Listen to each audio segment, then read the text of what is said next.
ਆਪਣੀ ਸ਼ੈ ਨੂੰ ਕੋਈ ਭੈੜਾ ਨਹੀਂ ਕਹਿੰਦਾ।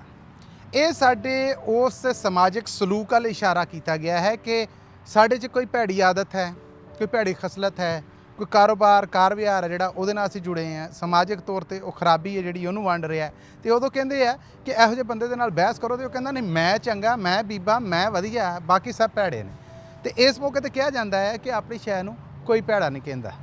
ਅਸਲ ਸਮਾਜਿਕ ਤੌਰ 'ਤੇ ਚੰਗਿਆਈ ਅਸੀਂ ਉਦੋਂ ਬੀਜਾਂਗੇ ਜਦੋਂ ਅਸੀਂ ਭੈੜੇ ਨੂੰ ਭੈੜਾ ਜਾਣਾਂਗੇ, ਚੰਗੇ ਨੂੰ ਚੰਗਾ ਜਾਣਾਂਗੇ। ਜਦੋਂ ਸਾਨੂੰ ਭੈੜੇ ਔਰ ਚੰਗੇ ਦੇ ਫਰਕ ਦਾ ਪਤਾ ਲੱਗ ਜਾਏਗਾ ਨਾ, ਤੇ ਆਟੋਮੈਟਿਕਲੀ ਅਸੀਂ ਮਾੜੇ ਕੰਮਾਂ ਮਾੜੇ ਕਸਬਾਂ ਤੋਂ ਬਾਜ਼ ਰਹਾਂਗੇ।